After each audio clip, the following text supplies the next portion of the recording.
हमारे चैनल को सब्सक्राइब करना ना भूलें। यहाँ हजारों कहानियाँ हैं आपके लिए।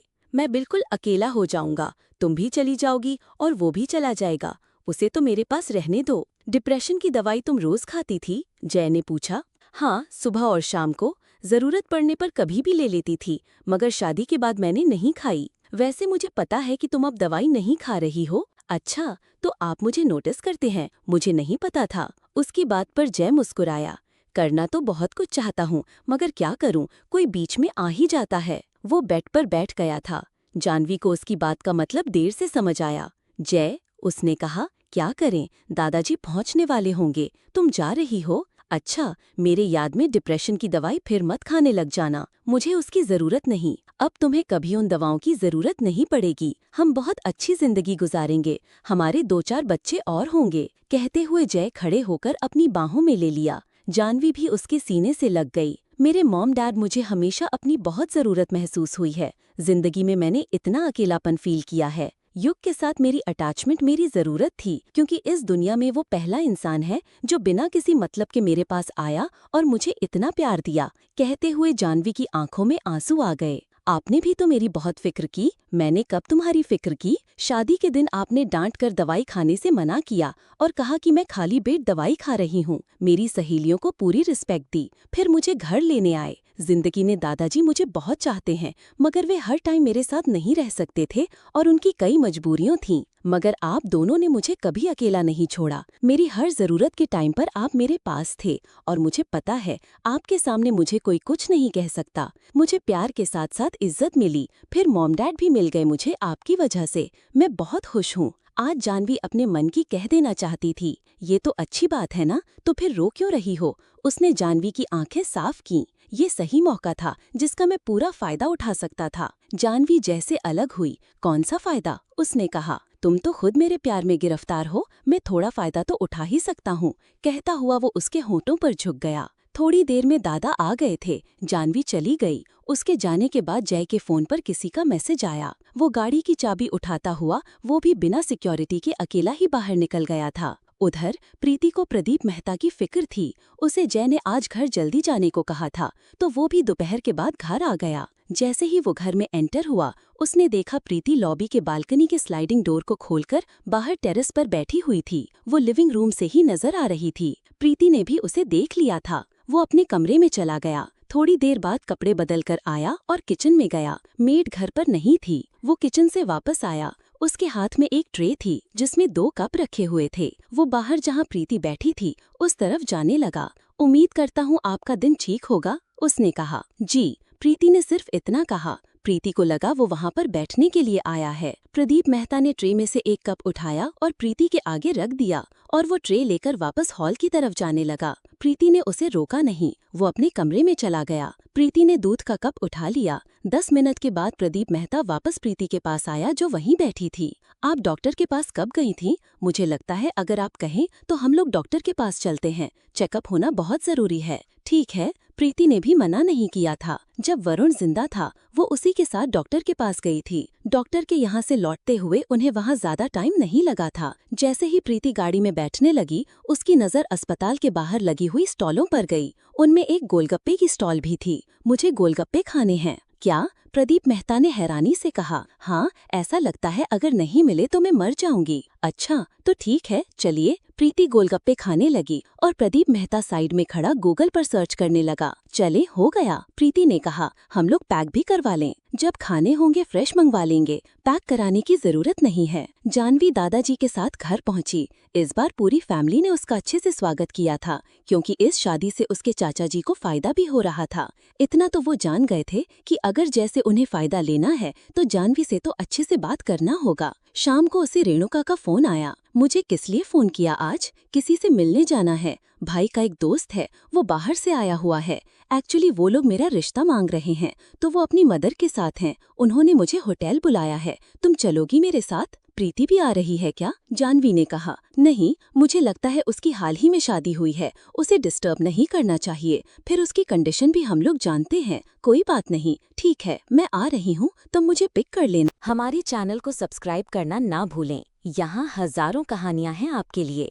मुझे लगा कि उसकी नई नई शादी हुई है, उसे डिस्टर्ब नहीं करना चाहिए। फिर उसकी कंडीशन भी हम लोग जानते हैं। कोई बात नहीं, ठीक है, मैं आ रही हूँ, तुम मुझे पिक कर लेना। तुम तो कह रही थी तुम्हें शादी ही नहीं करनी, अभी तुम्हें तो करियर बनाना है। उससे दिन जय के सामने कितनी बड़ी बड़ी बातें कर रही थी तुम। होटल की पार्किंग में उतरते हुए जानवी ने रेणुका से कहा, मैं शादी नहीं करना चाहती हूँ, मगर क्या करूँ, मॉम की किसी सहेली का बेटा है, उन लोगों ने मुझे कहीं देखा था, विदेश में रहते हैं, तुम्हें बाहर बाहर सेट होना है, इसीलिए तुम शादी करना चाहती हो। जानवी कहते हुए एकदम से रुक गई, उसका ध्यान कहीं और चला गया। ये गाड़ी तो जय की है, उसने गाड़ी की तरफ देखते हुए कहा।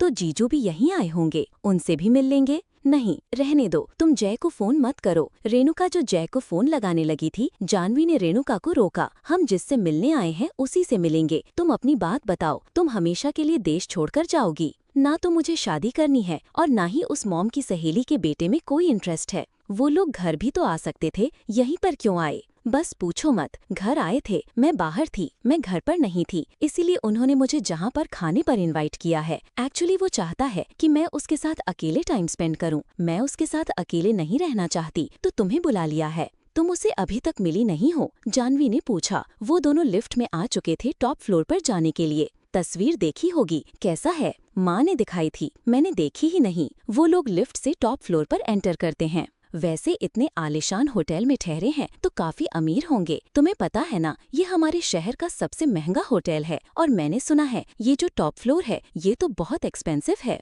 तुम्हें क्या फर्क पड़ता है? तुम तो मिसेस जय सिंघानिया हो, कुछ भी खरीद सकती हो। ठीक है, मैं ये नहीं कहती कि मैं मिसेस जय सिंघानिया नहीं हूँ, फिर भी मतलब तुम्हारा वो भी काफी अमीर है। मुझे लगता है कि उसने होटल में तुम्हें इसलिए बुलाया है ताकि वो तुम्हें दिखा सके। हो भी सकता है, चलो देखते हैं क्या होता है। वो रूम नंबर देखती हुई आगे की तरफ जा रही थी। रूम नंबर तो याद है ना? वो दोनों बातें करते हुए जा रही थी, तभी वो एक कमरे के आगे से गुजरी तो रूम से निकलने वाली लड़की से जानवी टकराते टकराते बची। सॉरी, मैंने देखा नहीं, उसे टकराने वाली लड़की ने कहा। तुम? जानवी ने कहा। वो लड़की खुशी थी। खुशी उसे देखकर घबरा गई। कैसी हो खुशी तुम? जानवी ने उससे पूछा। मैं ठीक हूँ, तुम तो अपने मायके गई थी ना? उसने कहा। हाँ, मैं वहीं से अपनी सहेली के साथ आई हूँ। वो वहीं खड़े होकर बातें करने लगी। ये मेरी सहेली रेणुका है और ये रेखा भाभी की छोटी बहन खुशी है। वो दोनों एक दूसरे से मिलती हैं। मुझे काम है, मैं जा रही हूँ। खुशी जल्दी से वहाँ से जाने लगी। खुशी जिस कमरे से निकली थी उस कमरे का दरवाजा आधा खुला हुआ ही छोड़ गई थी। वहाँ से गुजरते हुए जानवी की भी नजर कमरे में गई। पहले तो जानवी आगे चली गई, मगर वो वापस पीछे मुड़कर पीछे की तरफ देखने लगी।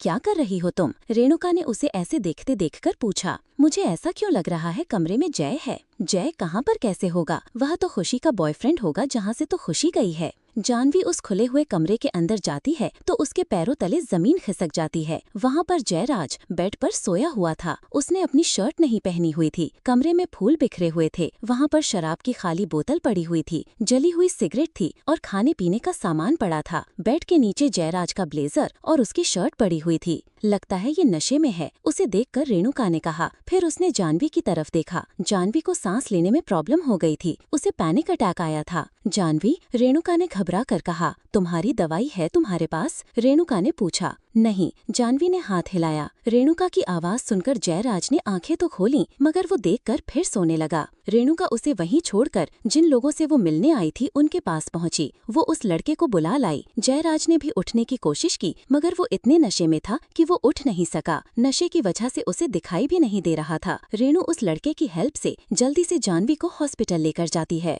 हमारे चैनल को सब्सक्राइब करना ना भूलें। यहाँ हजारों कहानियां हैं आपके लिए। रेणुका ने घबरा कर कहा। जानवी, तुम्हारी दवाई है तुम्हारे पास? रेणुका ने पूछा। जानवी ने हाथ हिलाते हुए कहा, नहीं। रेणुका की आवाज सुनकर जयराज ने आंखें तो खोली, मगर देखकर फिर सो गया। रेणुका उसे वहीं छोड़कर जिन लोगों से वो मिलने आई थी उनके पास पहुंची। उसने उस लड़के को बुला लिया। जयराज ने भी उठने की कोशिश की, मगर वो इतने नशे में था कि उठ नहीं सका। नशे की वजह से उसे दिखाई भी नहीं दे रहा था। रेणु उस लड़के की मदद से जल्दी से जानवी को अस्पताल ले गई। उस लड़के की समझ में कुछ नहीं आ रहा था, मगर जैसा रेणुका कहती गई वैसा ही वो उसकी मदद करता गया। रेणुका उस डॉक्टर को जानती थी, इसलिए उसे उसके पास ले गई। डॉक्टर ने जानवी की हालत देखते हुए उसे जल्दी से मुंह में गोलियां रखीं और उसे बेड पर लिटा दिया। थोड़ी देर बाद जानवी को सांस आना शुरू हो गया और वो दवा की वजह से सो गई। जानवी की हालत सही होने से रेणुका भी थोड़ी रिलैक्स हुई। रेणुका के रिलैक्स होने पर वो लड़का उसके पास आया। उसे लगा अब उसे रेणुका से पूछना चाहिए। प्लीज आप मुझे बताएंगी क्या हो रहा है और ये लड़की कौन है? उस लड़के ने पूछा। रेणुका ने कहा, मेरी सहेली है, उसे पैनिक अटैक आया है। और उस कमरे में वो आदमी कौन था और तुम लोग वहाँ क्या कर रहे थे? मेरे कहने का मतलब है आप किसी और के कमरे में क्यों थीं? क्या नाम है आपका? रेणुका ने उसकी तरफ देखते हुए पूछा। अनिका वर्मा। आपको किसी ने मेरा नाम नहीं बताया? उसने कहा। बताया तो था, मगर मैं टेंशन में भूल गई। देखिए मिस्टर अनिका वर्मा, आपने मेरी मदद की, उसके लिए शुक्रिया। आपको इसके बारे में आगे जानने की कोई जरूरत नहीं है। अब आप जा सकते हैं, रेणुका ने थोड़े गुस्से से कहा। वो लड़का हैरानी से उसके पास बैठा देख रहा था कि कैसे वो उसकी बात का जवाब देना भी जरूरी नहीं समझती। हाँ, और एक बात और, रेणुका ने फिर कहा, ये शादी नहीं हो सकती, हमारी बात यहीं खत्म। अब आप जाएं जहाँ बैठे हैं। मुझे समझ आ रहा है कि मैं आपको पसंद नहीं आया तो कोई बात नहीं, मगर आप मुझसे गुस्से से क्यों बात कर रही हैं? मुझे कारण समझ नहीं आया। मैंने तो आपकी मदद की है। शादी तो मुझे तुमसे क्या किसी से भी नहीं करनी। अब रेणुका और गुस्से में थी। सब पता है मुझे इस मदद का मतलब। मदद तो आप करते हो लड़कियों की, मगर जब तुम लड़की की मदद करते हो उसे दर्द के सिवाय कुछ नहीं देते। अगर एक भी सवाल और पूछा ना तो मुझसे बुरा कोई नहीं होगा। अब तुम जहाँ से आए हो वहाँ जाओ, रेणुका ने गुस्से से कहा और वो दूसरी तरफ देखने लगी। उसे जानवी की बहुत ज्यादा चिंता थी। ठीक है, मैं जा रहा हूँ। मुझे इतना तो समझ आया है कि आपके गुस्से का ये लड़की और उस कमरे में नशे में पड़ा वो आदमी कारण है। आपका गुस्सा उनसे जुड़ा है, आप किसी और का गुस्सा मुझ पर निकाल रही हैं। मगर सच कहूँ, मुझे कोई प्रॉब्लम नहीं। मैं सारी उम्र किसी और का गुस्सा खुद पर झेल सकता हूँ। जरा आप फिर से शादी के बारे में सोच लीजिए। अब मैं जा रहा हूँ।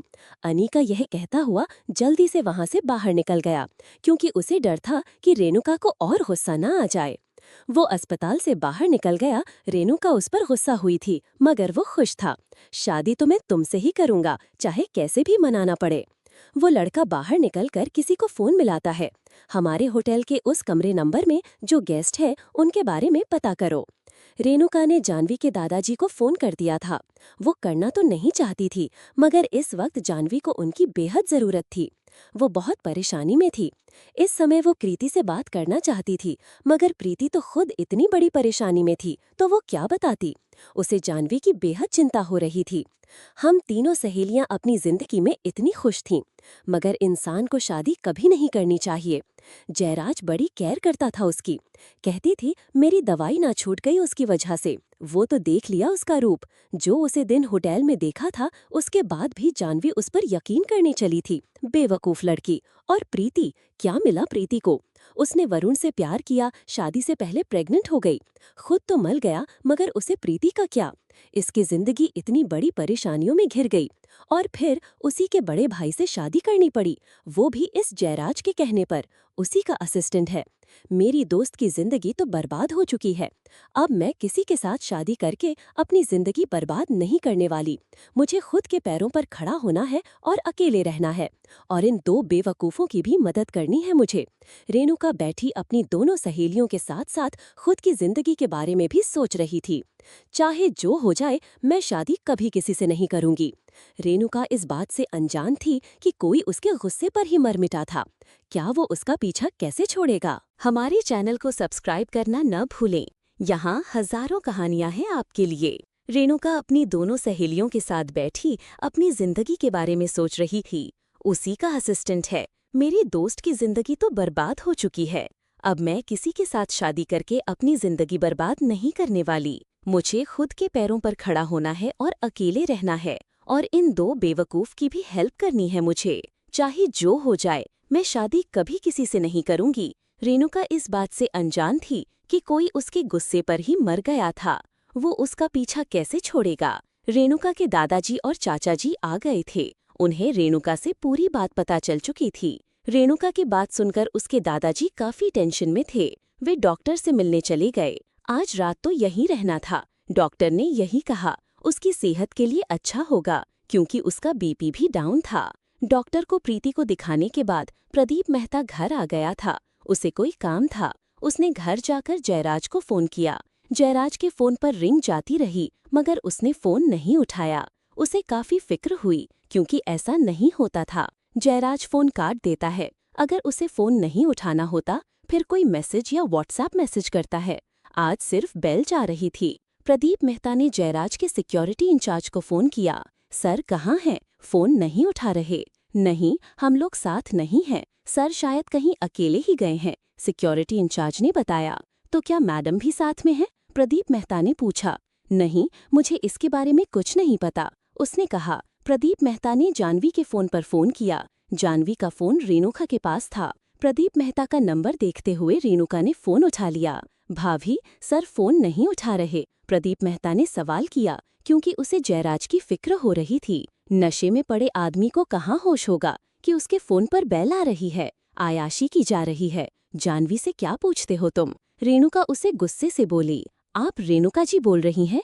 उसे उसकी आवाज की पहचान आ गई थी। हाँ, मैं वही बोल रही हूँ, रेणुका ने गुस्से से कहा। क्या हुआ, क्या कह रही हैं आप? प्रदीप मेहता ने पूछा। उसे रेणुका की बात का मतलब समझ नहीं आया था। सर कहाँ है इस वक्त? प्रदीप मेहता ने सवाल किया क्योंकि वो सिर्फ जयराज के बारे में जानना चाहता था। वो होटल के कमरे में नशे में पड़ा है, रेणुका ने सारी बात बताई। उसकी बात सुनकर प्रदीप मेहता के होश उड़ गए। उसे जयराज की सिक्योरिटी की फिक्र होने लगी। जयराज की हर बात उसे पता थी। उसके नाइट स्टैंड भी कितने सीक्रेटली रहे थे, ये उसे पता था।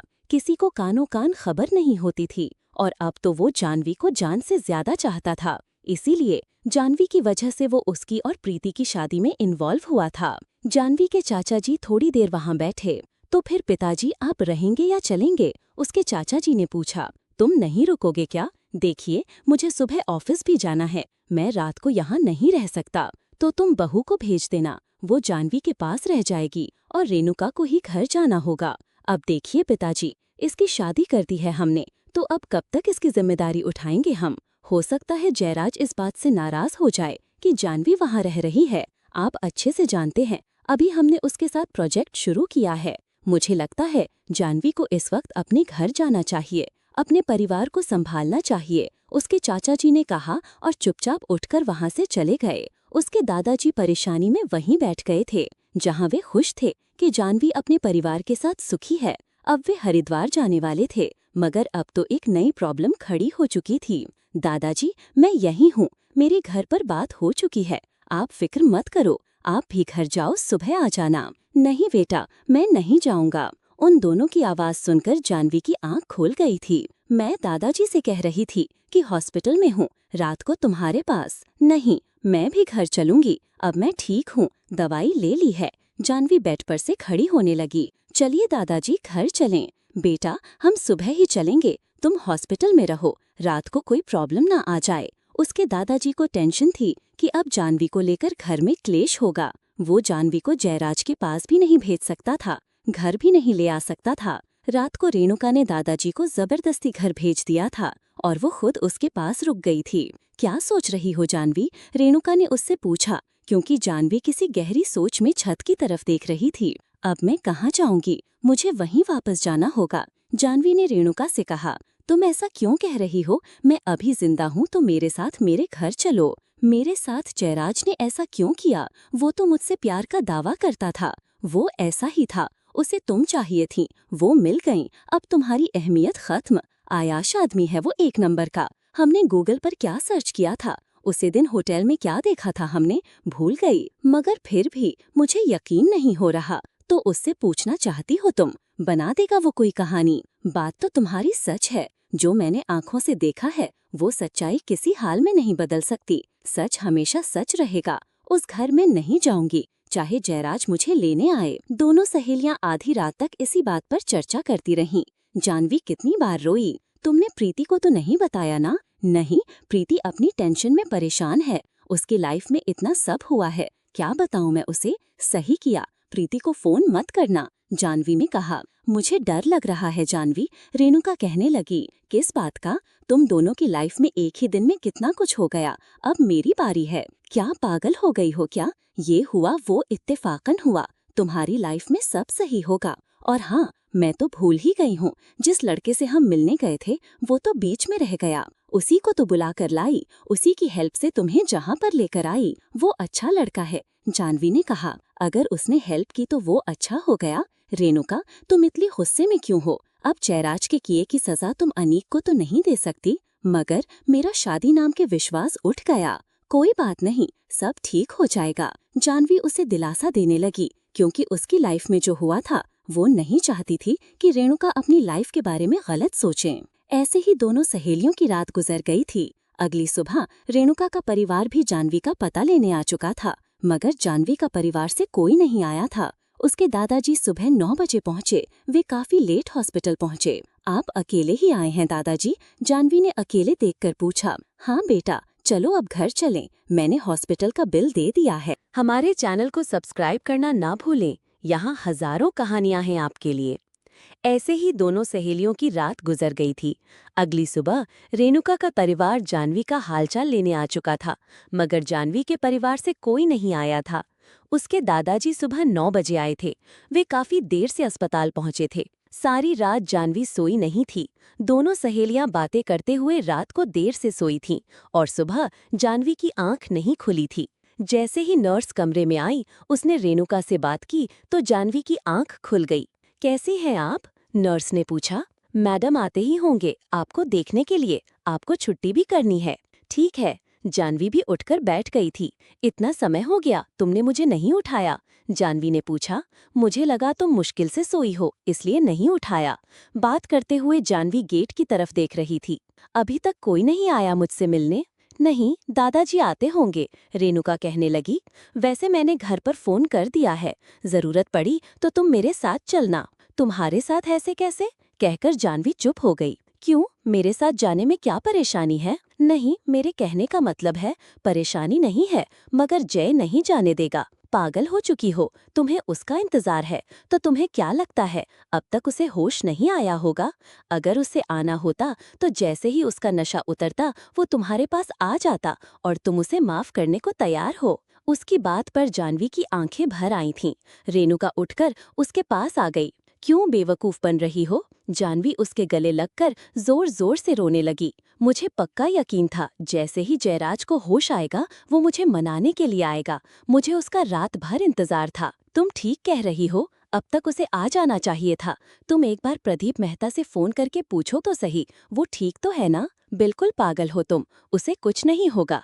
परेशानी में तो तुम आई थी और प्रदीप मेहता से जयराज को पता चल गया होगा कि तुम्हें इमरजेंसी में अस्पताल में एडमिट करना पड़ा। मगर देखो, खुदा आना तो दूर, फोन भी नहीं आया। और तो और उसने अपने असिस्टेंट प्रदीप मेहता को भी नहीं भेजा। थोड़ा सा मजबूत बनो जानवी, दुनिया पैरों पर रखती है। चलो फिर तुम्हारे घर चलते हैं। जानवी अपनी जगह से खड़ी होने लगी। अब अगर उसे आना होता तो वो आ गया होता। समय देखो क्या हो गया है। दादाजी आ जाएंगे, जरूर घर में झगड़ा पड़ा होगा कि वो नहीं चाहेंगे मैं वहाँ रहूं। तभी दादाजी आते हैं। बेटा, मैं लेट हो गया, दादाजी ने कहा। मेरी डॉक्टर से बात हो चुकी है, मैंने बिल दे दिया है बेटा। बस डॉक्टर तुम्हारा एक बार चेकअप कर ले, फिर हम लोग चलें। ठीक है, आप अकेले ही आए हैं दादाजी? जानवी ने अकेले देखकर पूछा। वे लोग टैक्सी से घर की तरफ जाते हैं। रेणुका भी उनके साथ ही आ गई थी। उसने कहा कि वो जानवी को घर छोड़कर चली जाएगी। टैक्सी जिस रास्ते से जा रही थी वो रास्ता घर का नहीं था। हम लोग किस तरफ जा रहे हैं? ये तो घर का रास्ता नहीं है, जानवी ने टैक्सी में बाहर देखते हुए पूछा। हाँ बेटा, हम लोग घर नहीं जा रहे, दादाजी ने कहा। तो क्या आप मुझे सिंघानिया हाउस लेकर जा रहे हैं? जानवी ने उदास होते हुए कहा। तभी एक आलीशान बिल्डिंग के आगे टैक्सी रुकती है। यहाँ तो प्रीति का घर है, प्रदीप मेहता इसी बिल्डिंग में रहता है, रेणुका ने कहा। हम लोग भी यहीं पर रहेंगे बेटा। वे लोग लिफ्ट से ऊपर जाते हैं। जानवी और रेणुका को समझ नहीं आया था। क्या हुआ दादाजी, आप मुझे यहाँ क्यों लेकर आए हैं? मेरे दोस्त का घर है, वे लोग विदेश में रहते हैं, खाली पड़ा है, हम लोग यहीं रहेंगे। तुम्हें तुम्हारी चाची जी का तो पता ही है, मैं तुम्हें वहाँ नहीं लेकर जा सकता। लिफ्ट से उतरकर वे टॉप फ्लोर पर जाते हैं। दादाजी चाबी से घर खोलते हैं। वे लोग एक आलीशान फ्लैट के अंदर जाते हैं। आज से हम दोनों यहीं रहेंगे। सुबह भी इसी वजह से लेट हो गया, पहले मैंने सब इंतजाम किया। वे लोग बातें करते हुए अंदर आए। मैं पानी लेकर आती हूँ। रेणुका खड़ी होने लगी। तभी किचन से मेड उनके लिए पानी लेकर आ गई। मैंने सब इंतजाम कर दिया है। मुझे पता है कि जानवी की तबीयत ठीक नहीं, इसलिए इसे परमानेंट रख लिया है। ये यहीं रहेगी। चलो ये तो अच्छी बात है, अब मुझे तुम्हारी फिक्र नहीं रहेगी। रेणुका ने जानवी से कहा, देखो बेटा, अब जो हो गया उसे मैं बदल नहीं सकता, मगर जिंदगी में मजबूत होकर ही जिंदगी निकलती है। अपना कल से कॉलेज जाना शुरू करो, और तुम जाते हो तो जानवी को साथ ले जाना। दादाजी ने कहा, अब तुम जाकर अपना कमरा देख लो। ठीक है दादाजी। जानवी और रेणुका कमरे में चली गईं। ये दादाजी ने बहुत अच्छा किया। अगर उस घर में रहती तो तुम्हारी चाची तुम्हें पागल कर देती, मगर दादाजी के पास इतने पैसे कहाँ से आए होंगे? मुझे एक बार पूछना चाहिए। वो बाहर आती है। दादाजी सोफे पर बैठे चाय पी रहे थे। दादाजी, इन सब चीजों के लिए पैसे चाहिए होंगे। तुम क्यों फिक्र करती हो? तुम्हारा दादा अभी जिंदा है। मेरे पास मेरी प्रॉपर्टी का एक हिस्सा है, जिससे मैं हम दोनों को बहुत अच्छे से रख सकता हूँ। फिक्र मत करो तुम, जाओ जाकर आराम करो। दोनों वापस आ गई थीं। मैं प्रीति से मिलकर आती हूँ, उससे मिलकर मैं चली जाऊंगी। मैं भी तुम्हारे साथ चलूं? अभी आराम करो, मैं उससे मिलती हूँ, तुम कल लेना। रेणुका उससे फ्लैट से निकलती है और दूसरे फ्लैट में, जो कि प्रदीप मेहता का था, उसके दरवाजे पर घंटी बजाती है। थोड़ी ही देर में प्रीति गेट खोलती है। वो रेणुका को देखकर हैरान हो जाती है। वो भागकर उसके गले लग जाती है। कैसी हो तुम? तुमने तो सरप्राइज दे दिया। मुझे अंदर तो आने दो। यहीं रहोगी क्या? वैसे अच्छी लग रही हो। रेणुका उससे कहती है। हाँ, ठीक हूँ मैं। प्रीति ने कहा, वैसे तुम्हारा ये प्रदीप मेहता कैसा आदमी है? अच्छे हैं, ध्यान रखते हैं और मुझे स्पेस देते हैं। प्रीति बताने लगी। बहुत रिस्पेक्ट से उसका नाम लिया जा रहा है। रेणुका कहते हुए हंसने लगी। जो भी हो, मेरी शादी हुई है उनसे, प्रीति कहने लगी। वैसे जानवी कैसी है? प्रीति उसे पूछने लगी। तुम्हारा पति कहाँ है, पहले ये बताओ। वो तो रात घर ही नहीं आए। उनका फोन आया था, कोई काम है? अच्छा। रेणुका ने उसकी बात पर कहा। क्या बात है? जिस तरह से रेणुका उससे सवाल कर रही थी, प्रीति ने वापस पूछा। अपने पति से पूछ लेना, क्या किया जयराज ने जानवी के साथ? क्यों, क्या किया? रेणुका उसे सारी बात बताती है। ये कल शाम की बात है ना? प्रदीप परेशान थे, कह रहे थे जय सर फोन नहीं उठा रहे।